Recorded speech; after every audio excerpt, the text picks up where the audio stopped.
Hello, hello, hello. We're doing Doctor Who ratings again. I should have actually waited because the consolidated numbers are in. I did a video yesterday.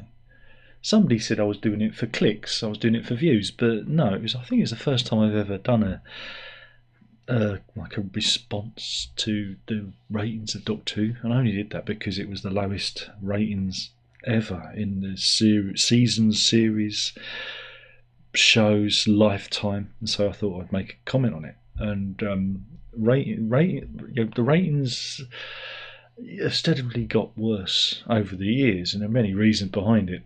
But I certainly didn't make the video for views. I did this one for views. Maybe, I don't know. But yeah, I should have waited to today because the consolidated numbers are in. Now, what they do, Neil, because we have things such as Iplayer, you get your main overnight ratings. You know how many people watched the show while it went out, and then you get a consolidated figure with that and the Iplayer figures together. Great. So let's have a look. This is the first 2 episodes that went out, so that's I've got to remember the names of them: Space Babies and The Devil's Cord. We can see that it's the strategy of that Iplayer is going to save everything has kind of failed because it hasn't picked up much, has it? Everyone's saying that, everyone's time shifting, and they're looking at Iplayer. They're going to be Iplayer, and you can see that it's 1.5 million people watching on Iplayer, which is it's rubbish. Let's be honest, it's rubbish. Iplayer isn't saving the show. It isn't making a difference. Now, I mean, this is something. If you compare it to Whittaker's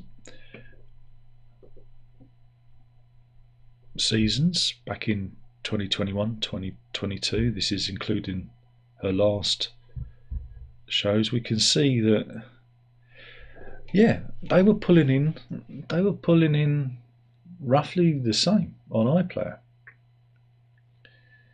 So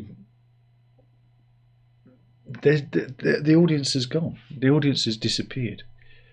And it was nearly 2 million for the final special. You can see that it's gone. The audience has left the building. Now, what are they going to say? What, Disney Plus? That's where the figures we've got to look at. I mean, it's just got worse and worse and worse. And yeah, it looks like that's it. That's it. There's no more views. The views are going, and they're going to go get worse and worse and worse. And I don't want to say this. Because I want the show to survive. I want the show to exist because it's a show. I'm not one of these other people that's going to bemoan. Now, I am surprised. I'm genuinely surprised by this because I thought that Russell T Davies coming back. It's what the fan. I'm going to talk from like a fan perspective. I thought that's what the fans wanted. Because everyone moaned about Chibnall. Now, you've got what you wanted. You got Russell T Davies back. You got David Tennant back for a while. So where's it going wrong? I don't think it's the new Doctor, because I think Shooting Out was all right. I don't have a problem with him, being in the Doctor's role or his performance. I think again he could calm it down a bit. I like my Doctor to be a bit calmer because he's really old and he should only lose it a little bit now and again. So what happened? Fans? What happened? All the ingredients are there. You've got Russell T Davies, you've got a young, vibrant doctor. We're not going to bother with the assistant because that can be replaced by anyone. That's just screaming meat, isn't it? You know, we can replace her with anyone. And you've got the budget. You've got the big budget from Disney, and an upgrade in the way things look, but not necessarily upgrade in the scope of the show. So what happened? Where did it go wrong? Where are the viewers? Now we've got to talk about this whole post culturalism thing that I bang on about a lot. That people have just moved on. They've got other things that they can be doing. That TV and traditional media no longer engages with them, when there are a multitude of ways of losing yourself in whatever media form entertains you. So it could be that. It could be that just the audience has moved on.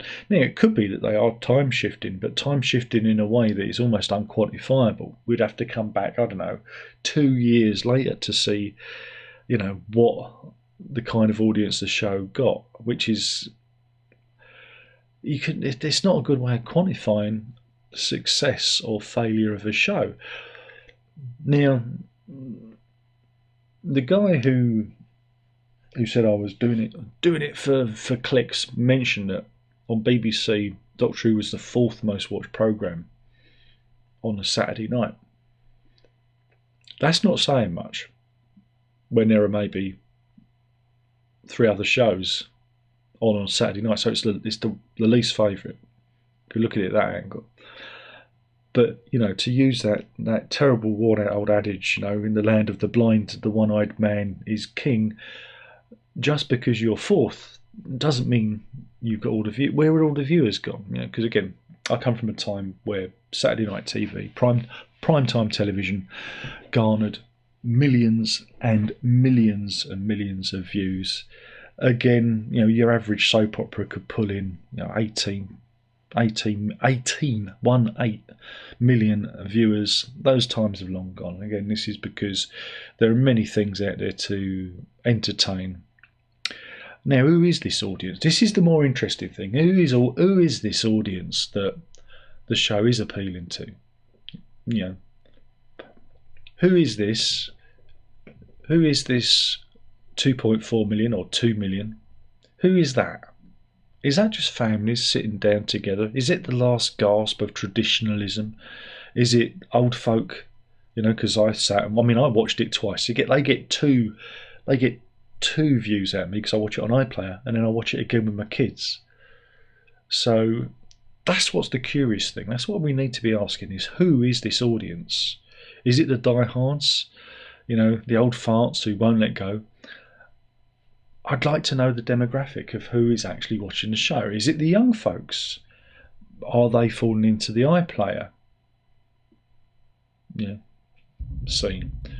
Again, I'm not one of those people that thinks that old people, they don't know technology. I'm old. I grew up with computers. As soon as a streaming service comes on, I'm on it. So we're going to discount that. When you talk about old people now, you're going to be talking about people in their 70s, but people in their I'd say 65 and under, they've all grown up with computers in their lives. They're all pretty with it technologically speaking. So who is this audience? What is the breakdown?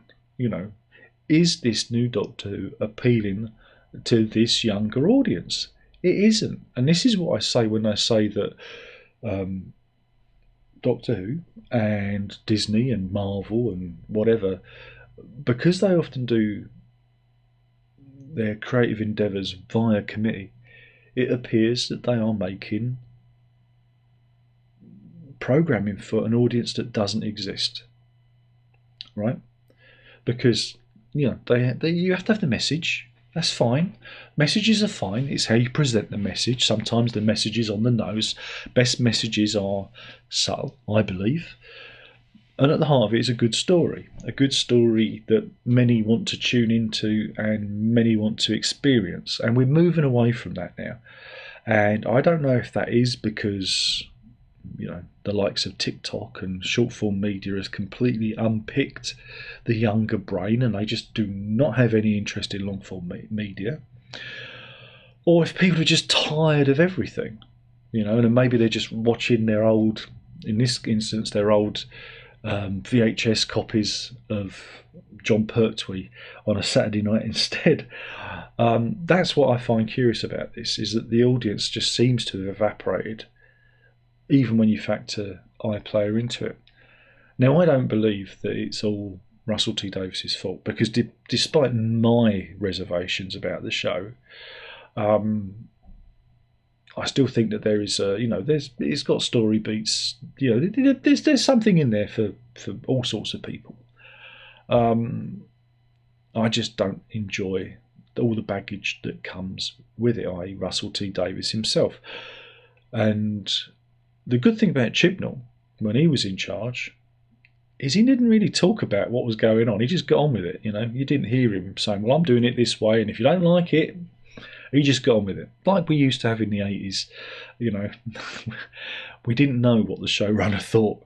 And this is the problem. Maybe that's an aspect of this. Maybe Davies himself has alienated a certain audience. I don't know. We'll never know. We'll never know. Or it could be that just this is the time. My biggest fear, and looking at what's going on in the movie industry and a lot of these streaming services, is we now measure success in the small millions. 3 million is now successful, and that's almost like on a global scale. That's almost on a global audience. We're not talking a UK Saturday tea time audience. Again, 25 years ago, getting 4 million would be acceptable on BBC Two, prime time. 4 to 5 million, that would be perfectly acceptable. And getting 4 to 5 million on primetime BBC would be grounds for, the show to be axed. But we've gone beyond that now. And media and our culture has become so diluted and so divided and disparate and pulled apart by the internet and by the black mirror that we hold in our hands. I don't see how any show is sustainable, or how any movie is sustainable, if the audience isn't there. And also culturally sustainable.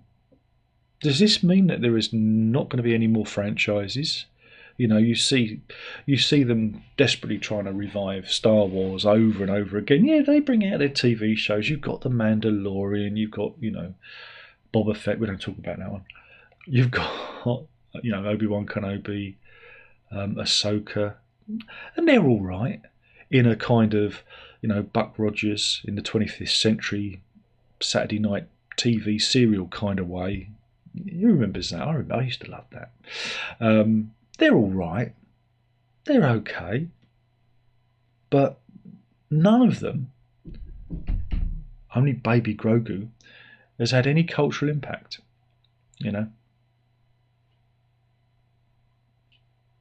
Do the kids in the playground play The Mandalorian, and does one of the kids have to be Baby Grogu? I very much doubt it.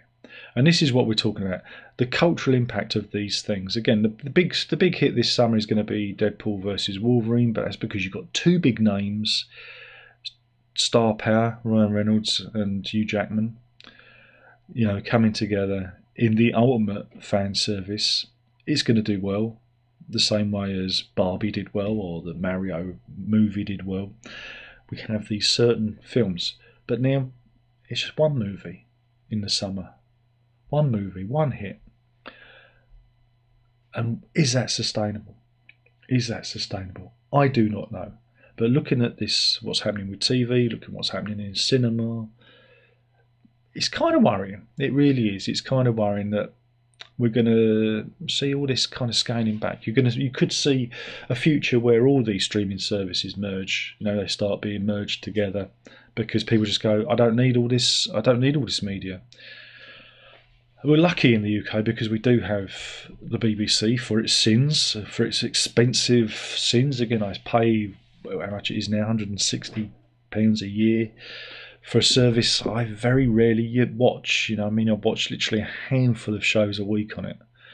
And you know, if I had the choice, I wouldn't be subscribed to it, and I'd just dip in. You know, I subscribe to the Doctor Who show. You know, I'd buy a season pass or whatever it is. But we're lucky because we do have this. But one day, even that's gonna, the next generation coming along. So this is more about, not just about Doctor Who. This is about the state of TV. And I don't think this is about political lines at all. I mean, again, many commentators you see on YouTube draw it very much from like right wing versus left wing. Again, I'm of the left, but you know, I'm not one of these idiots who wants to block everyone and ban everyone. But if you disagree with me on the comments, I will block you. It's a joke. It's a joke. But I will block you. I will. Dare me. But I find this interesting. I don't think this is particularly about political lines at all. I think this is about like a natural ending to mainstream media. And that's the interesting thing here. That's what I'm watching this from. Now, you've got to remember, I suffered the Sylvester McCoy years. I'll never forget Bertie Bassett. And I saw the show cancelled because, you know, it was put on against Coronation Street. I saw all that.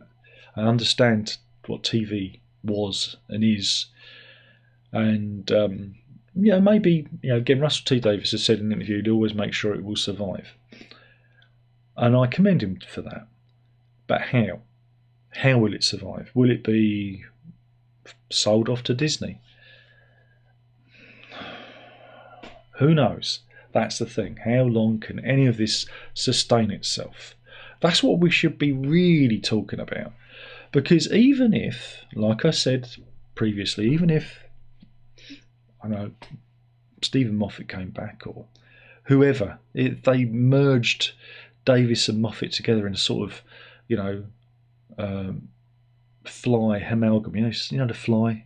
You know, it gets merged with a fly. It's called the Fly. It's all in the title.